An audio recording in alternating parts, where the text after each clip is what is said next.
저는 오늘 마태복음 23장 23절로 24절의 말씀을 가지고 이것도 행하고 저것도 행하라 라고 하는 제목으로 은혜를 나누고자 합니다. 한번 따라 하시면 좋겠습니다. 이것도 행하고 저것도 행하라.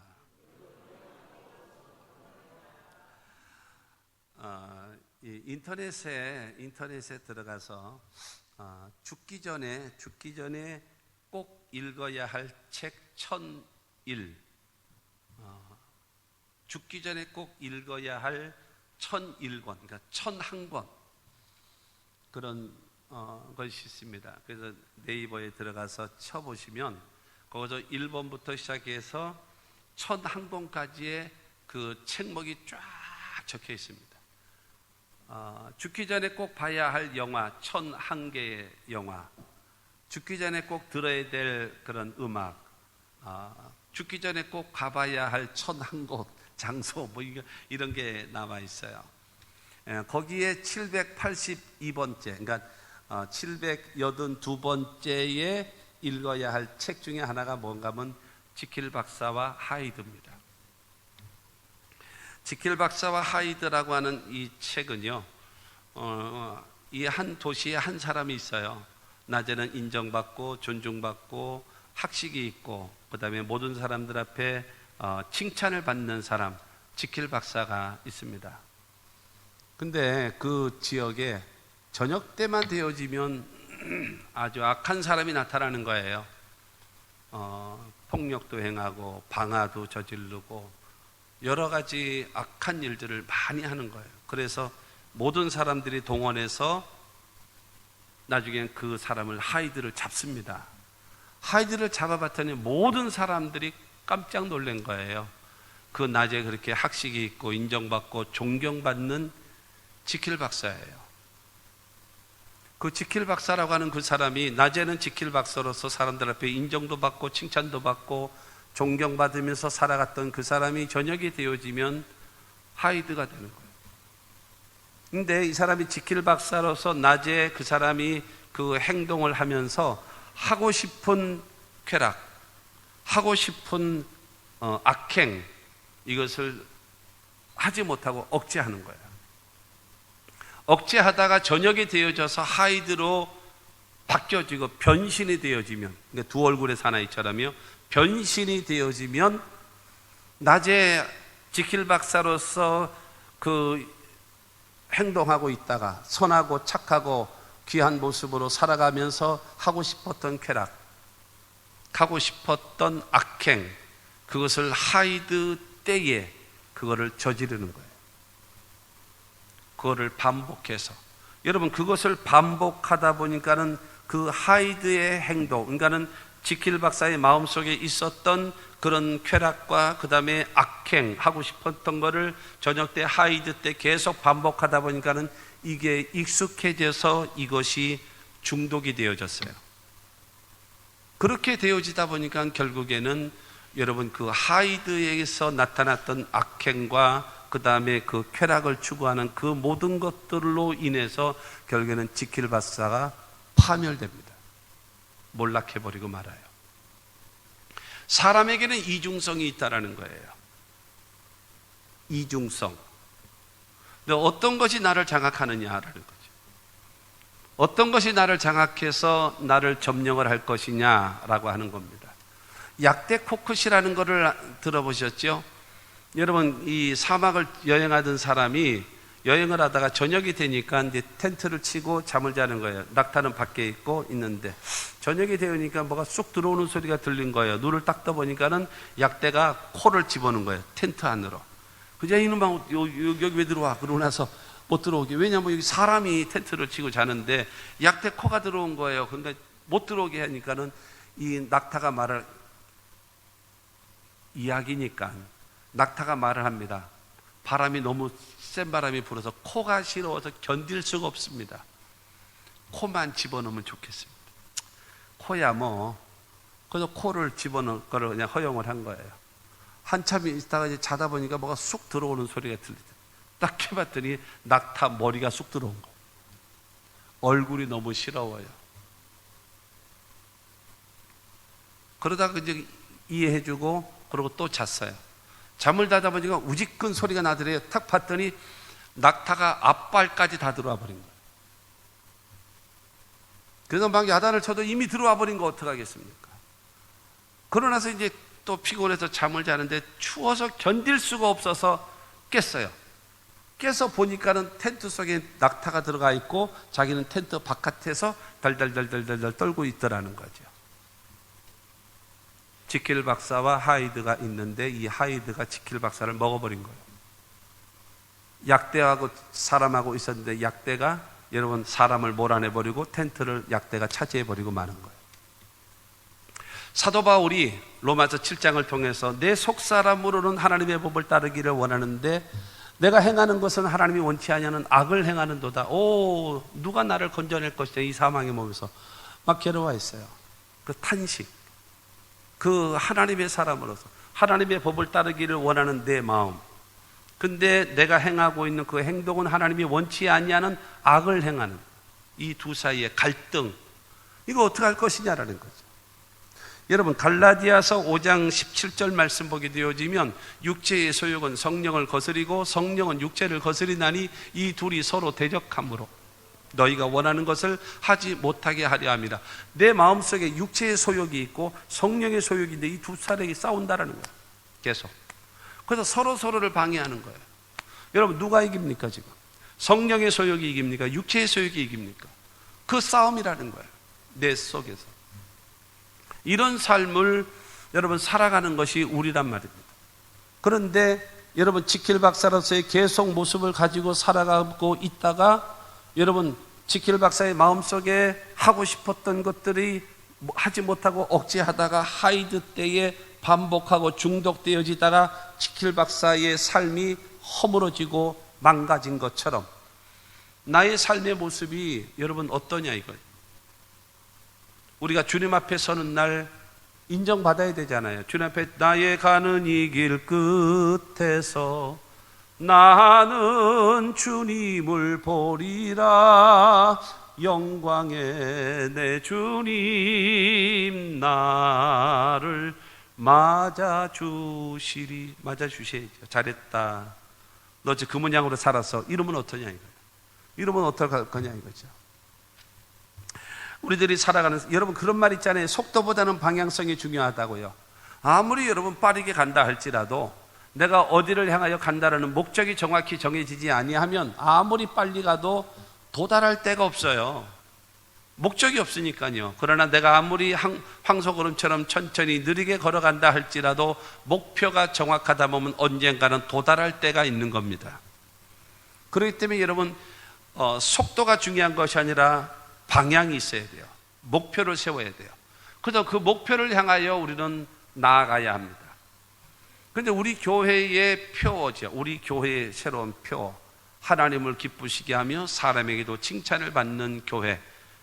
로마서 14장 18절에 있는 말씀인데 여러분 로마서 14장 18절 말씀 보면 이로써 그리스도를 섬기는 자는 하나님을 기쁘시게 하며 사람에게도 칭찬을 받느니라. 여러분 이렇게 그리스도를 섬기는 사람은 하나님을 기쁘시게 하는 사람이고 그 다음에 사람에게도 칭찬을 받는 사람이 된다라는 겁니다. 여러분 이 로마서 14장 18절을 통해서 이렇게 섬기면 하나님을 기쁘시게, 이렇게 섬기면 사람에게도 칭찬을 받는다. 그러면 17절은 뭐라고 얘기했는가 하면은 하나님의 나라는 먹고 마시는 것이 아니오 오직 성령 안에서 의와 평강과 희락이라 그랬습니다. 여러분 하나님의 성령 안에서 의, 하나님 앞에 의롭게, 그 다음에 평강, 사람들과의 관계에서 평강의 사람, 그 다음에 자기 자신은 여러분 희락, 기쁨의 사람. 여러분 하나님과의 관계가 바르게 되어 있고 사람과의 관계가 바르게 되어 있고 자기 자신이 변화되어지면 하나님을 기쁘시게 하고 사람에게도 칭찬을 받는 사람으로 바뀌어지게 된다는 겁니다. 이러한 거룩한 목적인 우리의 삶에 있어야 돼요. 거룩한 목적. 이것이 없으면 그냥 되어지는 대로 하루하루 살아가게 되어지면 다 살지요. 똑같이 24시간 다 살지요. 나름대로 신앙생활 열심히 하고 있지요. 그러나 중요한 것은 주님 앞에 서는 날 잘했다 칭찬받아야 될 것인데 너는 어째 그 모양으로 살았냐라고 물으신다면 과연 어떻게 할 것이냐라고 하는 것입니다. 한번 되돌아봐야 될 필요성이 있다라고 하는 것입니다. 우리는 하나님 앞에 의롭게, 사람 앞에는 평강, 그 다음에 자기 자신은 희락, 기쁨이 넘치는 삶으로 내가 바뀌면, 관계가 바르게 되어지면, 여러분 오늘의 말씀의 메시지의 핵심이고 결론의 말씀입니다. 이렇게 되어지면 하나님을 기쁘시게 할 수가 있고 사람에게도 칭찬을 받을 수 있는 삶이 되어질 수 있다라고 얘기하는 겁니다. 오늘 말씀을 통해서 예수님께서 마태복음 23장을 통해서 강력하게 그들을 책망하십니다. 화 있을진저 심판받을 자들이요 라고 하면서 서기관과 바리새인들을 맹렬하게 여러분 책망을 하시는 말씀이 오늘의 말씀이에요. 그러면서 이것도 행하고 저것도 행하라, 이것을 말씀하고 있어요. 이 말씀을 통해서 하나님의 음성을 들을 수 있는 귀한 시간 되시기를 바랍니다. 첫째로 이것도 행하고 저것도 행하라는 말씀은요, 첫째가 바로 외식과 위선에서 돌아서라는 거예요. 외식의 삶과 여러분 그 위선의 삶을 살아가서는 안 된다라고 성경은 말하고 있습니다. 마태복음 23장 그 2절과 3절 말씀 보게 되어지면 서기관들과 바리새인들이 모세의 자리에 앉았으니 그러므로 무엇이든지 그들이 말하는 바는 행하고 지키되 그들이 하는 행위는 본받지 말라. 그들은 말만 하고 행하지 아니하며 그들은 말만 하고 행하지 아니하며 그들은 말만 하고 행하지 아니하며 그게 바로 위선이고 외식입니다.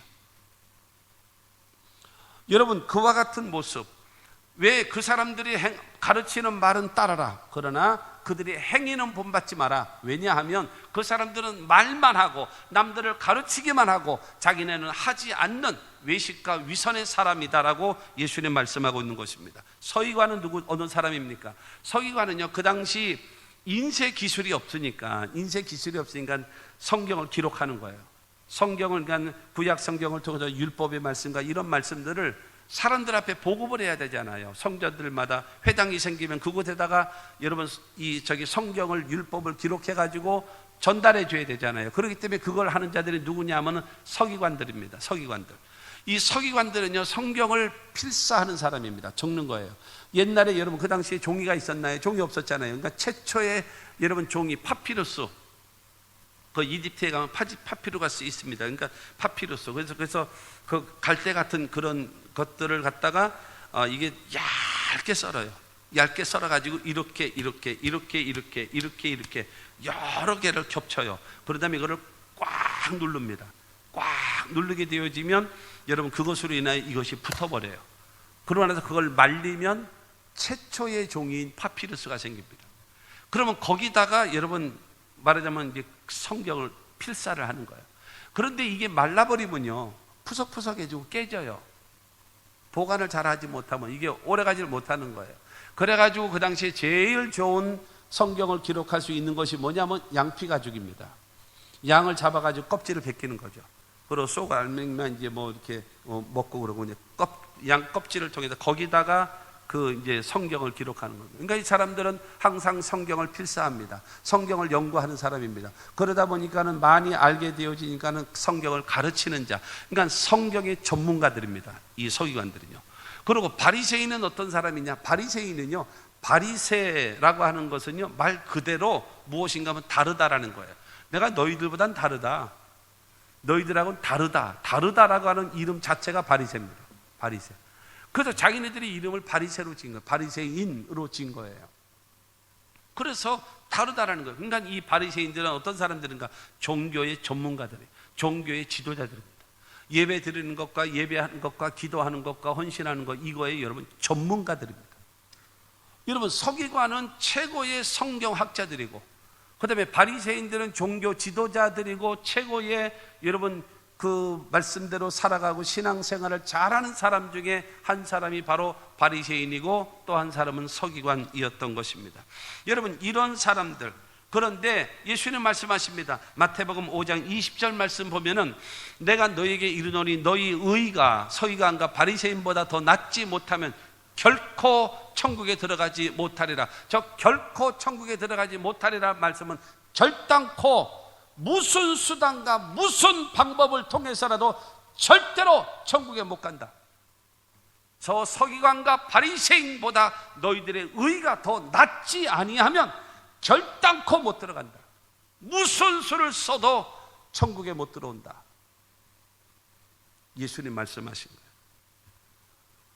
오늘 말씀을 23절 말씀을 다시 보겠습니다. 23절 말씀 보면 화 있을진저 외식하는 서기관들과 바리새인들이여 너희가 박하와 회양과 근처에 11조는 들이되 율법에 더 중한 바 정의와 긍휼과 믿음은 버렸도다. 그러나 이것도 행하고 저것도 버리지 말아야 할지니라. 여러분 하나님 앞에 여러분 박하와 회양과 근처에 11조를 드리는 신앙적 행위, 그 다음에 사람들 앞에 그 다음에 정의와 긍휼과 믿음을 여러분 이거를 둘 다 해야 되는데 하나님 앞에도 제대로 하지 못하고 사람 앞에도 제대로 하지 못하는 이 사람들, 그렇기 때문에 당신들은 화 있을 외식하는 자들이라고 예수님 지적하십니다.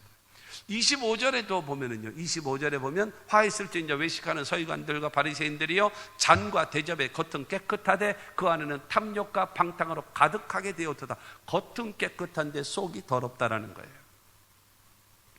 27절도 보게 되어지면요, 27절에 화 있을진저 외식하는 서기관들과 바리새인들이요 회칠한 무덤 같으니 겉으로는 아름답게 보이나 그 안에는 죽은 사람의 뼈와 모든 더러운 것이 가득하도다.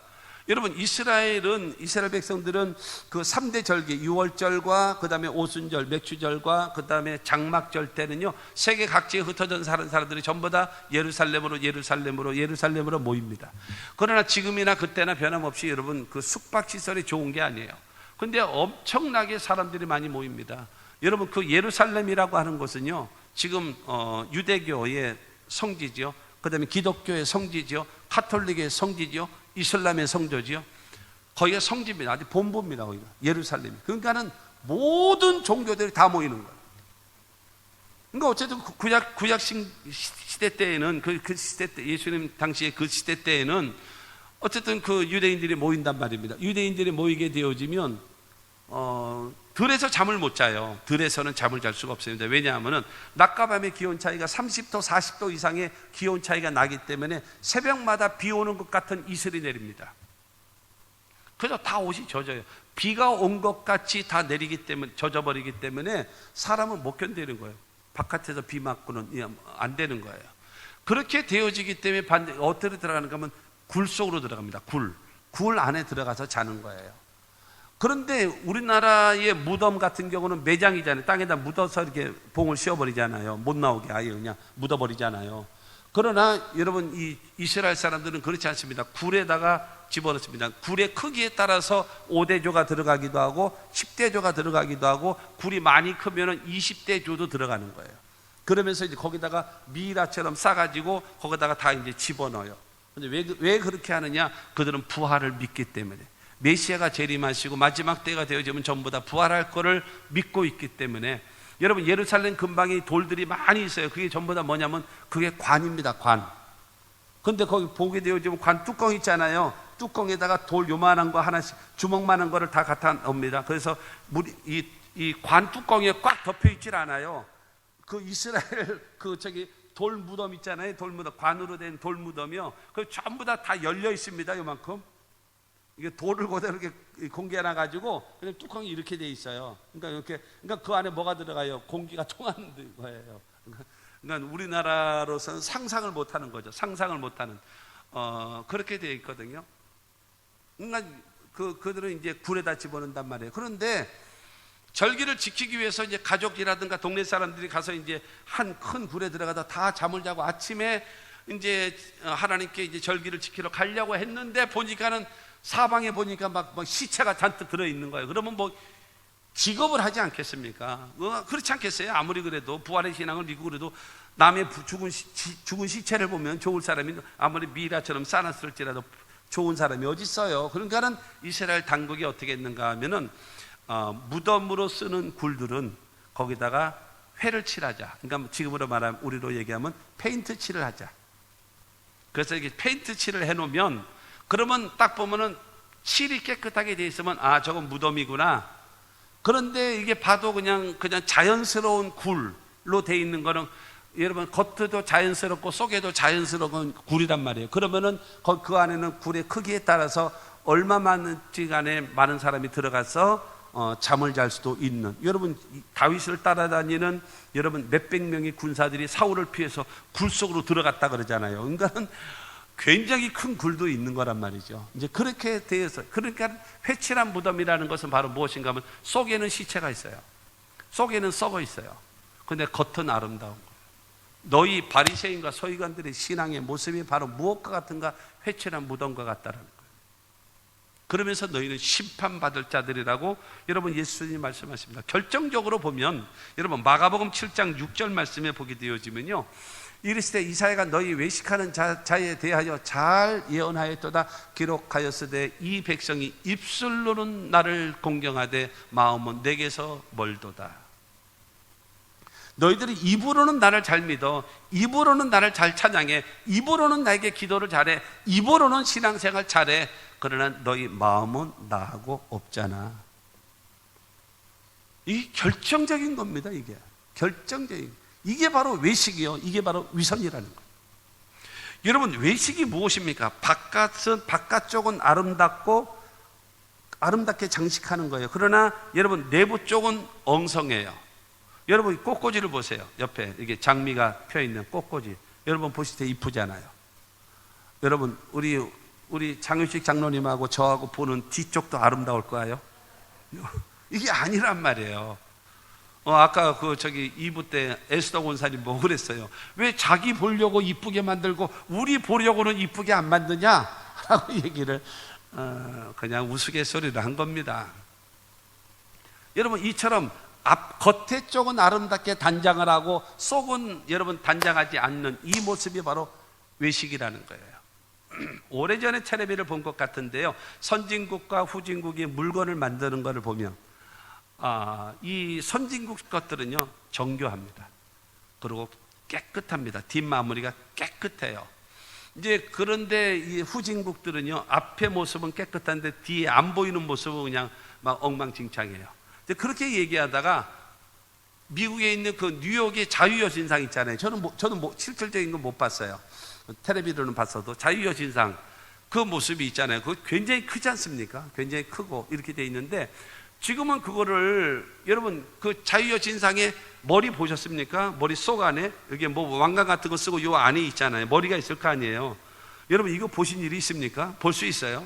여러분 비행기를 타고 가거나 아니면 배 타고 지나가면서 그거 보신 적이 있어요? 어느 사람 볼 수 있나요? 아무도 못 보는 거죠. 그런데 여러분 그 드론 같은 거나 그런 거를 촬영을 했대요. 촬영을 해서 자세하게 촬영을 했는데 그 자유여신상 그 머리, 그러니까 이 왕관 같은 거를 쓰고 나서 있기 때문에 사람들은 전혀 보이지 않는 요 속에 있는 머리, 그것이 실질적으로 사람이 깨끗하게 머리를 빗어서 깨끗하게 정돈되어져 있는 것처럼 아주 정교하게 만들어 놨대요.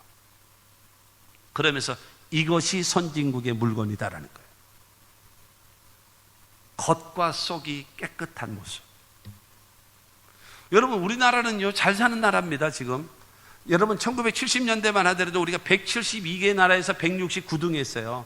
제일 못 사는 나라가 에티오피아하고 방글라데시아예요. 지금도 에티오피아, 방글라데시는 제일 못 살아요. 230여 개국 되어지는데요, 우리나라가 경제 수준 약 10위권에 들어있어요. 그리고 5천만 명이 넘는 여러분 국민을 가진 것에서, 나라 중에서 여러분 GNP가 3만 불 넘는 나라 중에서 우리가 7번째입니다. 여러분 놀라셔야 돼요. 이거요 대단히 좋은 거예요. 얼마나 대한민국 위대하게 이렇게 발전되어졌습니까?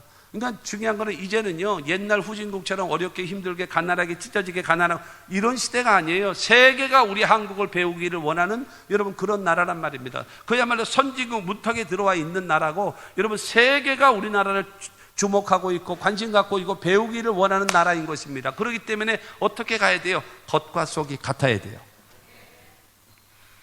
여러분 그래야 되는 것입니다. 겉과 속이 다르면 되겠습니까? 안 되는 거예요. 더군다나 왜? 성경이 그렇게 말씀하고 계시고 예수께서 말씀하시니 여러분 그런 거죠. 그러니까 그게 외식이라는 거예요. 겉은 화려하고 속은 그렇지 못하고. 위선이라고 하는 것은요 실상은 그렇지 않은데, 그러니까 실상은 착하지 않아. 그런데 그 겉으로는 착한 척하는 거예요. 그게 위선이라는 거예요.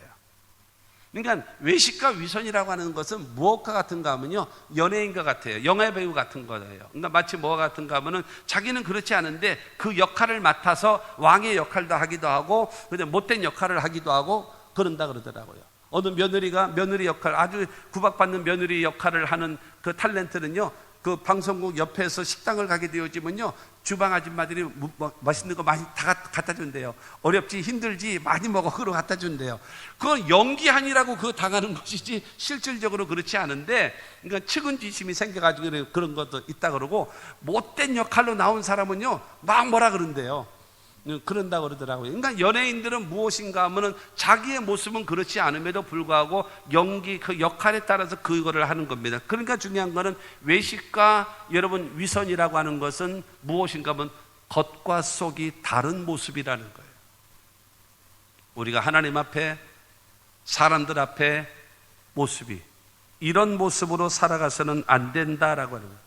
마치 가면을 쓰고 무대에서 연기를 하는 것과 같은 그런 모습을 가지고 있어서는 안 된다. 내가 외식과 내가 위선을 하는 사람인가 아닌가를 확인할 수 있는 방법 중에 하나가 바로 뭐냐 하면은요, 내가 혼자 있을 때와 여러 사람이 있을 때의 모습이 같아야 된다라는 거죠. 혼자 있을 때의 모습과 여러 사람이 같이 있을 때의 모습이 같아야 된다라는 겁니다. 이거 어쩌라고요 지금? 어쩌라고 그런 설교 하시는 거예요 지금? 그러면 당신은 그런 사람이요? 저도 숙제고 여러분도 숙제고 우리 모두의 숙제입니다. 고민해야 될 일이에요. 그러나 성경이 우리에게 원하시는 기준을 제시하는 겁니다. 성경의 기준을 제시하는 거예요. 그러니까 그렇게 가야죠. 닮아가야죠. 중요한 거는 여러분, 혼자 있을 때의 모습이 내 인격입니다. 혼자 있을 때의 모습이 내 신앙입니다. 혼자 있을 때의 나의 모습이 진짜 내 모습입니다. 아십니까? 그리고 겉모습과 속모습이 같아야 돼요. 뭐냐면요, 겉으로는 믿습니다 그러놓고는 속으로는 안 믿어. 겉으로는 순종을 해요. 근데 속으로는 원망하고 욕하고 있어요. 이건 아니라는 거예요. 겉과 속이 같아야 되는데, 좋아요, 좋으면 좋고 기쁨으로 해야 되고, 싫으면 no, 안 됩니다, 못합니다, 이렇게 딱 거절해야 되는데, 하기는 하면서 속에서 원망하고 하기는 하면서 속에서 욕하면서 하는 거, 겉과 속이 다르는 거, 그게 바로 뭐냐? 그게 위선이라는 거예요. 또 하나는 바로 무엇인가 하면요, 우리가 삶 속에 말과 행동이 다른 거예요. 말은 해놓고 행동하지 않는 거, 그게 위선과 외식이라는 거예요. 우리가 살아가는 삶 속에 위선과 외식하며 살아갈 수 있어요. 하나님 앞에도 그렇고요, 사람들 앞에도 그렇고요, 내 자신에게도 그럴 수 있다는 겁니다. 근데 예수님 말씀하십니다. 위선과 외식에서 돌아서라는 거예요. 돌아서라. 거짓이라는 거예요. 거짓의 모습을 가지고 살아가서는 안 된다라고 얘기하는 거예요. 형식이냐 내용이냐? 여러분, 형식이 중요합니까? 내용이 중요합니까? 둘 다 중요한 거예요. 둘 다 중요해요. 혼자 있을 때와 여럿이 있을 때의 모습이 어떤 모습이 진짜냐? 둘 다 중요한 겁니다. 둘 다 중요한 거예요. 그리고 여러분, 겉이냐 속이냐 둘 다 좋아야 돼요. 둘 다 좋아야 돼요. 뿐만이 아니라 말이냐 행동이냐, 말도 좋아야 되고 행동도 좋아야 돼요. 그게 하나님의 사람이에요. 여러분, 우리 어떻게 찬양해? 주여 진실하게 하소서, 오늘 하루하루 순간을 주가 주신 힘으로 승리하기 원하네. 주여 나를 진실하게 하소서. 진실한 사람, 겉과 속이 같은 사람, 외식, 위선, 이런 모습을 하나님 앞에도 사람 앞에도 내 자신 앞에도 행해서는 안 된다라고 말하는 것입니다. 성경은 둘 다 중요하다라고 성경은 말하고 있습니다. 그렇기 때문에 말과 우리의 생각과 우리의 행동이 하나만 된다면 되지 않겠습니까? 예수님은 그걸 말씀하시는 겁니다. 말과 생각과 행동이. 다시 말씀드립니다. 저는 그렇게 하고 있기 때문에 여러분들에게 이렇게 하시오라고 말씀하는 것이 아니에요. 저의 숙제고 여러분의 숙제고 우리 모두의 숙제입니다. 성경이 원하기 때문에요. 하나님께서 말씀을 통해서 우리에게 주셨기 때문에 우리들의 숙제입니다. 우리가 주님 앞에 설 때 뭘로 가겠습니까? 거짓으로 갈 수는 없잖아요. 외식으로 갈 수는 없잖아요. 위선으로 갈 수는 없잖아요. 진실함, 내 모습 이대로 주 받으옵소서 하고 가야 되잖아요. 여러분, 위선과 외식에서 돌아설 수 있는 우리 모두가 되어야 됩니다. 두 번째로, 여러분, 이것도 행하고 저것도 행하라는 말씀은요, 하나님 앞에 바른 신앙생활을 하라는 거예요. 하나님 앞에요. 외식과 위선에서 돌아선 다음에 그 다음에 우리가 해야 될 일은 하나님 앞에 바른 신앙생활을. 23절 전반을 보게 되어지면요, 화 있을진저 외식하는 서기관들과 바리새인들이여, 너희가 박하와 회양과 근처에 11조는 들이되.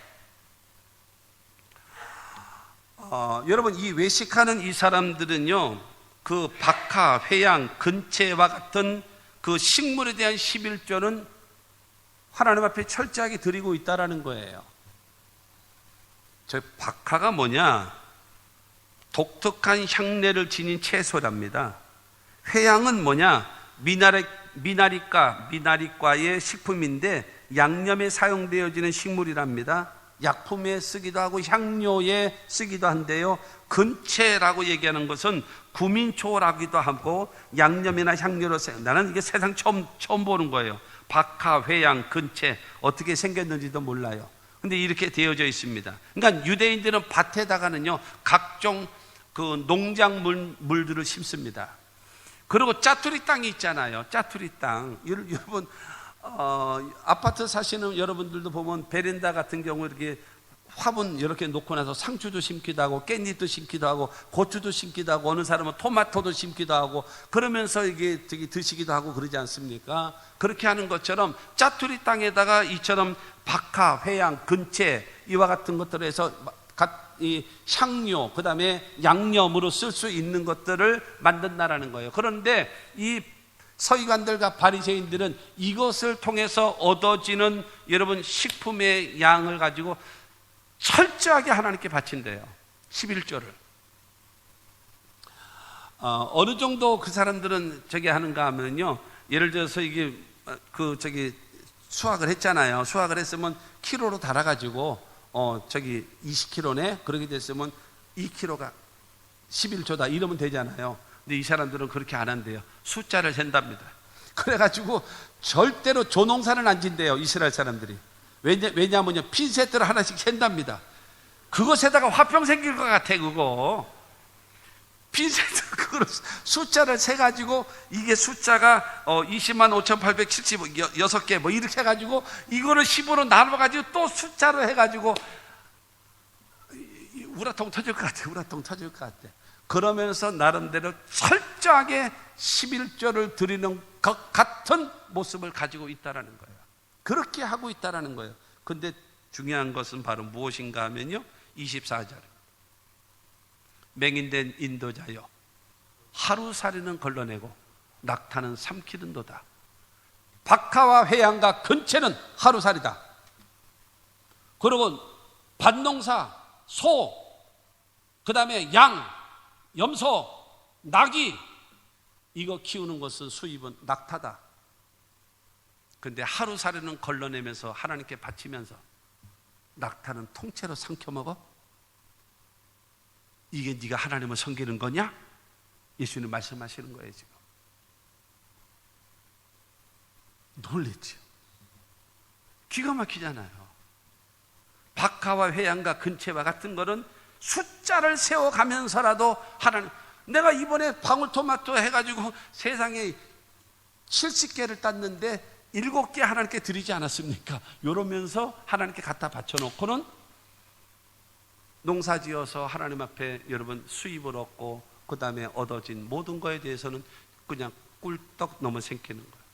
그러면서 내가 하나님 앞에 언제나 이따가 나오겠습니다만 자기 자랑하면서 내가 소득의 11조를 드리나이다. 이게 그 11조가 뭐예요? 근체, 회양, 이 박하, 이거를 바치면서 지는 11조 생활한다고 사람들 앞에 떠들어대는 거야. 떠들어대는. 그러니까 너희들은 지금 뭐예요? 외식하고 있다. 위선을 떨고 있다라고 예수님 말씀하고 있는 것입니다. 여러분, 중요한 거는 하루살이와 같은 작은 것은 철저하게 드리는 모습을 보이면서 낙타와 같은, 그러니까 하루살이는 가장 작은, 여러분 그런 경험 있습니까? 어디 이렇게 바깥 있다가 하루살이가 눈과 눈 사이에 껴서 들어가 본 적이, 저 여러 번 그런 거 당해본 적이 있어요. 가장 작은 곤충입니다. 낙타는요, 가장 큰 짐승 아닙니까? 공룡 다음으로는 크겠죠? 가장 큰 거 아니겠습니까? 그거를 삼킨다라는 거예요. 그러면서 네가 어떻게 하나님을 사랑한다고 하는 거, 어떻게 하나님을 섬긴다라고 말을 하느냐라는 겁니다. 여러분, 레위기 27장 30절 말씀 보면은요, 그리고 그 땅의 10분의 1, 곧 그 땅의 곡식이나 나무의 열매는 그 10분의 1은 야훼의 것이니 야훼의 성물이라. 하나님은, 여러분, 얻어지는 수입에 대해서 10분의 1을 하나님께 바치는 것은 하나님의 것이라는 것을 인정해 드리는 신앙 고백입니다. 11조는 물질이 아니고 11조는 이 복을 하나님이 주셨습니다 라고 하는 신앙 고백이 11조입니다. 신명기에 보면 그렇게 되어 있습니다. 예를 들어서 짐승을 키우잖아요. 이렇게 하라 그랬습니다. 예를 들어 작년 말에 우리가 소 몇 마리였니? 50마리요. 그래? 50마리 다 집어넣어요. 하나, 둘, 셋, 49, 쉬운 집어넣었어요. 쉬운, 이제 기본이죠. 그 다음에 나머지 수가 있잖아요. 나머지 수. 그렇게 쓰게 되어지면 우리로 들어갈 때에 지팡이로 하나, 둘, 9, 10, 얘 11조야. 뛰는 거야. 근데 뛸 때에 큰 소냐, 작은 소냐, 송아지냐, 암소냐, 숫소냐 따지지 말고 숫자의 수에 걸리는 대로 해서 그를 10번째 되어지면 얘는 하나님의 11조야. 그리고 양 지나가, 양 전에번에 몇 마리, 100마리. 그 다음에 이번에, 자, 그러면 남은 양들 들어가라. 그리고 양 집어넣으면서 한 마리, 9, 10, 얘 11조다. 그리고 9, 10, 얘 11조다. 이러면서 하나님께 드려지라는 거예요. 그것은 바로 무엇인가 하면 하나님이 이 모든 것을 우리에게 주신 복입니다. 하나님 감사합니다. 이게 성물이라는 거예요. 이게 성물. 이게 하나님을 바르게 섬기는 겁니다. 여러분, 미리 말씀드리면 왜 그러면 하나님께서 11조를 통해서 하나님과의 그 믿음의 관계를 설명을 하시냐? 그 이유는요, 여러분, 예수님 말씀하신 것처럼 물질이 있는 곳에 마음이 있어요. 물질이 있는 곳에 마음이 있습니다. 여러분, 하나님을 내가 정말로 믿고 있습니까? 그러면 온전한 11조를 드리게 돼 있죠. 온전히 믿지 못하면요, 여러분, 아까워서 다 못 드리는 거예요. 근처와 박하와 회양과 같이 드릴 수밖에 없어요. 그리고 낙타는 삼켜버리는 거예요. 그러면서 자기는 하나님 앞에 신앙생활, 11조 생활 한다라고 이야기를 하는 거죠. 사람들은 인정할런지 몰라도 사람들은 인정할런지 몰라도 하나님은 그렇지 않다라는 겁니다. 여러분, 누가복음 18장 12절 말씀 보세요. 호들갑을 떨잖아요. 나는 일에 2번씩 금식합니다. 또 소득이 11조를 드리나이다. 그리고 내가 하루에 3번씩 성전에 올라옵니다. 이러면서 자기 자랑을 내뱉는 것입니다. 일에 2번씩 금식하고, 그런데 자기 자랑을 내세우면서 나는 이렇게 하나님을 섬깁니다라고 사람들 앞에다 폼 잡는 거예요. 하나님이 보실 때는 외식하는데, 하나님께서 보실 때는 위선하고 있는데, 그러면서 하고 있다는 거예요. 그것이 우리의 모습은 아니냐라는 거예요. 그것이 바로 나의 모습은 아니냐? 한번 깊이 누구하고 상의할 필요는 없어요. 여러분 자신이 한번 들어보세요. 오늘 지나고 나서라도 여러분 유튜브를 좀 방문 좀 하세요. 유튜브 방문해서 박형준 목사를 치면 제 설교가 쫙 나옵니다. 그래가지고 해서 들어보세요. 한번 들어보시고 여러분 조용히 한번 주님과 함께하는 이 고요한 시간을 만들어서 한번 자세하게 들어보세요. 그러고 나서 한번 여러분 자신을 스스로 한번 하나님의 말씀 앞에서 비춰보세요. 내가 어떤 사람인가? 내가 어떻게 살아가야 될 것인가? 어떻게 내가 결단해야 될 것인가? 여러분 한번 깊이 생각하셔야 되지 않겠나라고 얘기하는 겁니다. 그러니까 중요한 거는 바리새인들의 기도하는 모습만 들어보게 되죠. 모든 사람들이 탐복하지. 역시 이름처럼 다르구나. 우리하고는 다르구나. 차별이 분명히 나는구나 라고 생각할는지 몰라도 하나님은 너는 위선이야. 너는 외식이다 라고 말한다면 안 돼. 여러분 이런 사람이 드려지는 11조는 뭐처럼 바칠까요? 뇌물처럼요.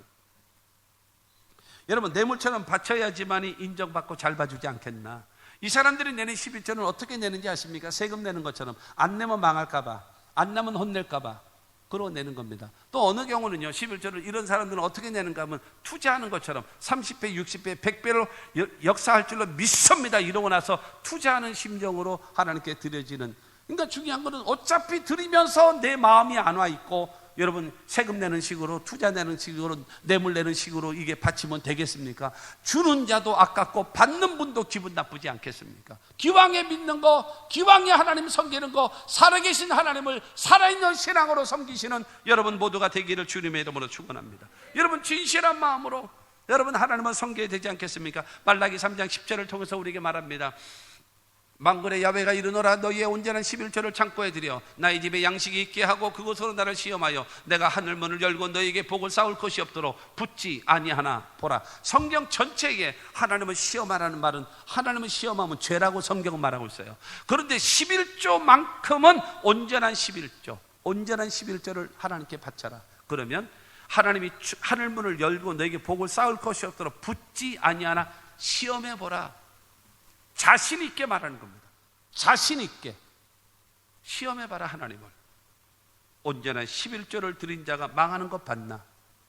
하나님은 반드시 하늘문을 열고 땅에 쌓을 것이 없도록 부어준다. 11조를 통해서 주신 말, 황충의 때를, 여러분 그래서 이 수고하고 노력한 거를 그 좀먹는 세력, 그 황충의 때를 금하여 준대요. 그리고 기한전에 과실이 떨어지지 않는데요. 그러니까 우리의 삶을 보존시켜 준다라는 거죠. 그리고 열방이 너를 복되다 하리라. 여러분 사람들이, 야 당신 예수 하나님, 예수 잘 믿고 하나님 잘 섬기더니 정말로 복 받는군요, 복 받는군요 라고 말할 수 있도록 하나님께서 너에게 축복하시겠다라는 겁니다. 사랑하는 성도 여러분, 어차피 예수 믿어야 되잖아요. 여러분 어차피 다른 거는 없잖아요. 예수밖에 없잖아요. 할렐루야. 그러면 기왕 믿는 거 기쁨으로, 기왕 믿는 거 진실하게, 기왕 믿는 거 하나님께서 기쁨으로 받을 수 있도록 여러분 신앙생활하는 우리 모두가 되기를 주님의 이름으로 축원합니다. 우리가 하나님 앞에 예배드리고 신앙생활을 할 때에 여러분 그렇잖아요. 하나님이 기뻐 받으시는, 하나님이 인정하시는, 여러분 성수주의를 지키는 것은 바로 무엇인가 하면 하나님이 창조주이신 것을 인정하는 거고, 그 다음에 하나님께서 우리를, 나는 너를 애굽 땅 종되었던 너희를 구출해낸 야훼다, 나를 기억하여 안식일을 기억하라 말씀하십니다. 그렇기 때문에 여러분 성수주의를 지키는 것은 무엇인가 하면 창조주 하나님을 믿는 거고, 그 다음에 구원의 하나님을 믿는 고백이 주일 성수를 지키는 겁니다. 두 번째 11조 생활은 바로 무엇인가 하면 이 모든 수입은 하나님께서 주신 것입니다 라는 신앙적 고백입니다. 세 번째로 기도하는 것은 무엇인가 하면 하나님이 나의 생과 사, 화와 복, 이거의 주관자가 하나님이십니다. 그러므로 내게 복을 주십시오. 하나님을 생사화복의 주관자가 되신 분이 하나님이라고 인정하는 고백입니다. 그리고 하나님이 가장 기뻐하시는 것이 뭔가요? 영혼 구원입니다. 왜냐하면 여러분 우리를 구원하기 위하여 독생자 예수 그리스도도 우리를 위하여 내어주신 그 하나님이시기 때문에 예수 그리스도의 복음을 전하는 것을 하나님이 가장 기뻐하십니다. 여러분 삶의 현장에서 만나는 사람 앞에 예수 믿고 구원 받으십시오, 예수 믿고 구원 받으십시오, 여러분 그 전하게 되어지면 여러분의 삶에 하나님은 반드시 축복하실 겁니다. 전도하는 개인과 전도하는 교회와 전도하는 가정은 하나님이 반드시 축복하심을 믿게 되기를 주님의 이름으로 축원합니다. 그러므로 우리가 하나님 앞에, 그러면 세 번째, 이것도 행하고 저것도 행하라는 말씀은 무엇인가 하면 사람에게도 바른 신앙생활을 하라. 위선과 외식에서 돌아서야 되고, 그 다음에 두 번째로는 하나님 앞에 바른 신앙생활을 해야 되고, 세 번째가 사람들 앞에도 바른 신앙생활. 23절 후반을 봅니다. 율법에 더 중요한 바 정의와 긍휼과 믿음은 버렸도다. 그러나 이것도 행하고 저것도 버리지 말아야 할지니라. 하나님 앞에 바른 신앙생활을 하는 성도들은 사람과의 관계도 바르게 해야 된다라고 지금 말하고 있는 겁니다. 너희 바리새인과 서기관들은 하나님 앞에도 박하와 회양과 근체와 같은 것을 가지고 하나님께 11조를 드리면서 하루살이는 걸러내고 약대를 삼키는 심정으로 하나님 앞에도 위선을 하고 있으면서 사람들 앞에도 정의롭지 못하고, 사람들 앞에도 긍휼을 베풀지 않고, 사람들 앞에도 믿을 수 없는 사람으로 너희는 살아가고 있다는 거예요. 그렇기 때문에 이것도 행하라, 이것도 행하라는 말은 무슨 말인가? 사람들 앞에 정의롭게 살고, 사람들 앞에 긍휼을 베풀고 살고, 사람들 앞에 믿을 수 있는 사람으로 살아가라. 그게 하나님의 사람이다라는 거예요. 하나님의 사람으로서 그런 모습을 가져야 된다. 정의가 무엇입니까? 올바르게 살아라. 너의 유익을 위해서, 너의 무엇인가 얻기 위해서 여러분 불의한 모습을 보이면서 살아가는 자가 되면 되겠냐? 안 된다. 안 된다. 부자가 되고 싶으냐? 깨끗한 부자가 되라. 깨끗한 부자. 그래야 인정받고. 여러분 선진국은요 부자들은 존중받습니다. 존경받습니다. 왜요? 깨끗한 부자들이 많기 때문이에요. 그렇지 않은 경우도 있지만 깨끗한 부자가 많기 때문에 여러분 선진국들은 부자들이 존경받습니다. 우리도 그렇게 되어져야 되지 않겠습니까? 그런 나라가 되어져야 되지 않겠습니까? 그러므로 여러분 중요한 것은 어쨌든지 간에 여러분 옳은 것, 그런 것을 구별할 줄 알고, 그래서 우리 모두 여러분 하나님 앞에, 사람들 앞에 정의로운 삶. 그 다음에 두 번째가 긍휼입니다. 긍휼. 정의와 긍휼과 믿음을 버렸다라고 얘기합니다. 이것을 행하라는 겁니다. 그래서 여러분 정의롭게 살고, 두 번째가 긍휼. 긍휼이라고 얘기하는 것은 무엇인가 하면 다른 사람에게 사랑과 자비를 베풀어 주라는 것입니다. 가난하고 힘없고 고통당하고 어려움 당하는 사람에게 도움을 베풀어 주라는 겁니다. 자, 여러분 누가복음 10장에 보면 예루살렘에 있다가 여리고로 내려가던 사람이 강도 만나서 다 빼앗기고 얻어맞아서 죽게 되어지고 여러분 있었어요. 근데 거기 누가 지나갔나요? 제사장이 지나가잖아요. 그냥 지나가죠. 레위인도 그냥 지나가죠. 자, 여러분 가정을 해보겠습니다. 그 사람이 만약에 예루살렘 사거리 번화가에 뺑소니 차에 부딪혀가지고 피투성이가 돼서 여러분 쓰러져 있다고 치면 제사장이 그냥 지나갈까요? 레위인이 그냥 지나갈까요? 서기관이 그냥 지나갈까요? 결코 그렇지 않을 것입니다. 난리 버거지를 치면서 119 신고해라. 누구 의사 출신 없냐? 간호사 출신 없냐? 그러면서 누구 뭐 천 있으면 달라. 그러면서 여러분 진화하지 않고 뭐 그 사람 도와주는 것처럼 막 소리 질러가면서 꼭 그런 거 할 때 설레발 치는 사람들이 꼭 있잖아요. 여러분 이러면서 막 하는 뻔할 뻔자예요. 근데 왜 이 사람 그냥 지나가는가? 아무도 보는 사람이 없잖아요. 도와줘봐야 아무 유익이 없잖아요. 사람 많은 데서 해야 박수를 받죠. 아무도 없는데 해봐야 나만 손해고 옷만 더러워지고 나만 손해잖아요. 그런데 누가 지나가요? 선한 사마리아 사람. 유대인들은 그를 사람으로도 취급하지 않습니다. 이방인과 같이 여기고 심지어는 개처럼 여겼어요. 그런데 그 사람을 보고 불쌍히 여겨서 다가가서 그 사람은 상처에서 포도주와 기름을 붓고 상처를 싸매어주고 자기 짐승에 태워도 주막으로 데려가서 그 다음에 그 사람을 밤새도록 치료해주고 그 다음에 그 주막 주인에게 데나리온 2를 줍니다. 데나리온 2를 준다는 것은 지금으로 말하면 하루 장정품 값이 1데나리온이니까 지금으로 말하면 약 20만 원 정도를 돈을 주면서 이 사람을 치료해 주시오. 그 다음에 돈이 더 들으면 내가 돌아오면서 당신에게 갚아주겠습니다 하고 떠났습니다. 예수님 말씀하십니다. 강도 맞는 사람에게 친구가 누구냐? 그랬더니 자비를 베푼 자니이다. 너도 가서 이와 같이 하라. 하나님의 사람은 이런 것이다. 누군가의 도움이 없이는 죽을 수밖에 없는 사람, 네가 도와주지 않으면 누가 도와줄래? 네가 도와주지 않으면 누가 도와줄래? 여러분 예수님 하시는 이 말씀입니다. 그러므로 사랑하는 성도 여러분, 하나님 앞에 여러분 마음을 다하고 뜻을 다하고 성품을 다하고 힘을 다하고 목숨을 다하여 사랑해야 되고 이웃을 내 몸과 같이 사랑할 줄 아는 긍휼. 그러면서 또 하나입니다. 믿음. 믿음이 뭐예요? 신뢰죠. 신뢰받고 인정받으며 살아가는 거, 대단히 귀한 것입니다. 여러분 성경에 참 감동스러운 것이 있어요. 누가복음 7장에 보게 되어지면 백부장이 나옵니다. 로마 사람 백부장입니다. 이 백부장이 자기 집에 하인이 중풍병으로 쓰러졌어요.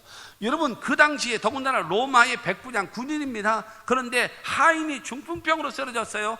그냥 방치해버리고 버리면 되죠. 그냥 자기 집으로 가라 그러든가 버리면 되죠. 그러나 그 사람을 치료하기 위하여 이스라엘의 장로를 청합니다. 그러나서 이 장로들에게 가서 예수님께 가서 내 집에 있는 하인의 중풍병을 낫게 해달라고 요청하라고 그럽니다. 여러분 사실은 이스라엘의 그 장로들과 로마의 백부장과는 원수지간이에요. 여러분 이스라엘의 장로들은 이스라엘의 지도자들이기 때문에 원수지간이에요. 근데 그 장로가 누구에게 찾아왔어요? 예수께 찾아왔습니다. 예수께 찾아와서 누가복음 7장 4절과 5절 말씀에 보게 되어지면 이에 그들이 예수께 나와 간절히 구하여 이르되 이 일을 하시는 것이 이 사람에게는 합당하니이다. 그가 우리 민족을 사랑하고 또한 우리를 위하여 회당을 지었나이다 하니. 여러분, 원수 같은 장로들이 예수님께 나와서 말합니다. 예수님, 저 백부장 집에 하인이 중풍병으로 쓰러졌는데 얼마나 사랑이 많은지 그 하인을 낫게 해달라고 저희를 보냈습니다. 오셔서 그 사람을 좀 낫게 해주시면 좋겠습니다. 그런데 그 사람의 요구를 들어주시는 것이 합당합니다. 왜냐하면 그 백부장이라는 사람이 우리 민족을 사랑해요. 아주 도와주고 우리를 위해서 합니다. 그리고 우리가 하나님 앞에 예배 드릴 수 있도록 회당까지 지어준 사람이에요. 그러니까 지금 말하면 교회를 지어준 사람이라는 거죠. 이런 일을 했습니다. 이 사람을 요구를 들어주시는 것이 낫겠습니다라고 장로들이 여러분 백부장의 그 소원을 예수님께 간청해주는, 얼마나 귀합니까? 얼마나 인정받습니까? 얼마나 신뢰를 받습니까? 사랑하는 성도 여러분, 우리가 주변의 사람들 앞에 이렇게 인정받아야 되지 않겠습니까? 저 사람은 올바른 사람이다, 저 사람은 참 긍휼이 많고 정말로 사랑이 많고 그 다음에 다른 사람을 돌봐주는 사람이다, 저 사람의 말은 믿을 수 있는 말이다, 이러면 되지 않겠습니까? 이러면 되지 않겠어요? 제가 제일 싫어하는 말 중에 하나가 뭔지 아십니까? 내가 말했는데 진짜야? 나 그거 가만 안 놔둬요. 그건 누가 됐든지 간에. 여러분 조심하세요. 내 옆에서 내가 말할 때 한번 옆에서 꼽사리 껴보세요. 진짜예요? 해보세요. 머리털 뽑을지도 몰라. 여러분 그러면 되겠습니까? 안 뽑아. 여러분 그러면 되겠습니까, 주님? 여러분 안 되잖아요. 내가 말하면 그거는 믿을 수 있는 말이어야 되지 않겠습니까? 우리 모두가 그와 같은 모습으로 여러분 공의와 그 다음에 긍휼과 그 다음에 믿음 어찌하여 버렸느냐? 하나님 앞에는 위선하고 사람들 앞에는 무시하고 있고, 그런 모습 갖고 있으면 되겠냐? 여러분 바리새인의 기도를 보세요. 여러분 누가복음 18장 11절 말씀 보게 되어지면 바리새인은 서서 따로 기도하여 이르되 하나님이여, 나는 다른 사람들 곧 토색 불의 간음하는 자들과 같지 아니하고 이 세례와도 같지 아니함을 감사하나이다. 나빠요 이거는. 여러분 특별히 잘한다라는 거 인정받기 위해서 따로 서서 그 다음에 손 들고 하늘을 향하여 폼 잡고 기도하는 거예요. 그러면서 말합니다. 다른 사람들 토색 불의 간음하는 자들과 같지 않고 저 세례와도 같지 아니함을 감사하나이다. 이게 나쁜 겁니다. 아까처럼 주여 내가 일주일에 2번 금식합니다, 소득의 11조를 드리나이다, 지 자랑 마음껏 하란 말이야. 마음껏 하란 말이에요. 근데 왜 다른 사람을 비평하냔 말이에요. 다른 사람을 여러분 멸시하고 우습게 여기냔 말이에요. 여러분 토색 불의 간음하는 자 세리와 같은 사람, 저 사람과 같지 않음을 주여 감사하나이다. 왜 갑질하고 있어요? 그건 안 된다라는 거예요. 예수님 그건 안 된다. 네 자랑만 해. 그냥 네 자랑. 내가 그냥 안 들을는지 몰라도 네 자랑만 해. 다른 사람 걸고 넘어가지 말고, 다른 사람 비난하지 말고, 다른 사람 욕하지 말고, 다른 사람 멸시하지 말고 너나 잘해라. 네 자랑하는 거 내가 들어줄게. 다른 사람 걸고 넘어가지 마. 여러분 이런 사람, 다른 사람들에게 상처를 주면서 주님 받으소서 받겠습니까? 안 받으시죠. 받으면 안 되지요. 그분은 하나님이 될 수가 없는 거예요. 남을 깔고 눌러놓고 나만 잘 되겠다고 거기에 여러분 쳐드는 그 인간을 하나님이 응답하시면 그분이 어떻게 하나님이시겠습니까? 그렇죠? 입장 바꿔놓고 생각하면 답은 저절로 나오는 거예요. 그러므로 사랑하는 성도 여러분, 우리는 정의와 긍휼과 믿음을 저버려서는 안 된다라고 예수님 말씀하고 있습니다. 구약의 미가 선지자는 우리에게 말하고 있습니다. 미가서 6장 8절 말씀 보면 사람아, 주께서 선한 것이 무엇임을 내게 보이셨나니 야훼께서 내게 구하시는 것은 오직 정의를 행하며 인자를 사랑하며 겸손하게 내 하나님과 함께 행하는 것이 아니냐. 네 자신은 정의로운 사람이 되라. 사람은 사랑하는 자가 되라. 하나님과는 겸손히 동행하는 자가 되라. 하나님이 그것을 원하신다. 너에게. 너는 정의를 행해. 사람들은 사랑해. 하나님 앞에는 겸손히 하나님과 동행해. 하나님이 그것을 너에게 원하신다. 여러분 그러므로 우리 모두 그렇게 살아가야 됩니다. 결론으로 하나 말씀드리겠습니다. 어느 회당에 들어가니까 어느 한쪽 손 마른 사람, 한쪽 손은 멀쩡해요. 한쪽 손은 마음대로 움직여요. 근데 한쪽 손이 못 움직여. 꼼짝 못해요. 이게 움직일 수가 없는 거예요. 근데 예수님께서 여러분 가운데 서라 그랬어요. 그래서 가운데 왔습니다. 그날이 안식일이라서 다른 사람들은 안식일날 병을 고치나 안 고치나 뭐 엿보고 어쩌고 저쩌고 하고 있을지라도 어쨌든 그 손 마른 사람을 예수님이 보신 다음에 가운데 서라. 그런 다음에 먼저 보겠습니다. 마태복음 12장 13절 말씀 보면은 이에 그 사람에게 이르시되 손을 내밀라 하시니 그가 내밀매 다른 손과 같이 회복되어 성하더라. 한 손을 못 써요. 한 손은 멀쩡한데, 근데 예수님 말씀하십니다. 손을 내밀라. 이 멀쩡한 손이요? 이 손은 언제 멀쩡하고 내놓을 수 있는데 이걸 내놓으라 그러겠습니까? 내놓지 못하는 이 손, 이걸 내밀라는 거예요. 나 이거 못 움직여요. 나 낫게 해주세요. 나 손 내밀게. 내밀어. 그럼 날 거야. 그럼 그 사람은 또 말할 겁니다. 내 손을 낫게 해주세요. 그럼 내가 손을 내밀게요. 그럼 예수는 말씀하실 것입니다. 내밀어. 그러면 난다. 그 말씀대로 손을 내밀매 다른 손과 같이, 멀쩡했던 다른 손과 같이 회복되어 성하더라 말씀하세요. 여러분, 저것도 행하고 이것도 행하라 하시는 이 말씀은 무슨 말씀인가? 여러분, 한 손은 멀쩡하고 한 손은 하지 못했잖아요. 그러니까 두 손이, 여러분, 내밀자 두 손이 멀쩡해졌던 것처럼 우리가 어떻게 하라는 것입니다. 여러분, 외식과 위선에서 돌아서면, 진실한 사람이 되어지면 하나님 앞에도 믿을 수 있는 신앙의 사람이 될 것이고, 사람들 앞에도 인정받는 신앙의 사람이 될 것이다. 네가 외식과 위선에서만 돌아서고 하나님 앞의 관계도 바르게 하고 사람과의 관계도 바르게 하고 네 자신도 올바른 모습으로 변화되라. 이것도 행하고 저것도 행하라. 이게 주님의 말씀입니다. 세상이 우리 교회를 향하여 원하시는 모습이 이 모습 아니겠습니까? 하나님 앞에도 하나님을 기쁘시게 하고 사람에게도 칭찬을 받는 그런 순복음 평택중앙교회, 그러한 우리 모든 한국의 교회, 그와 같은 우리 모든 성도들이 되어진다면 우리를 통해서 하나님의 영광이 나타나게 될 줄로 믿습니다.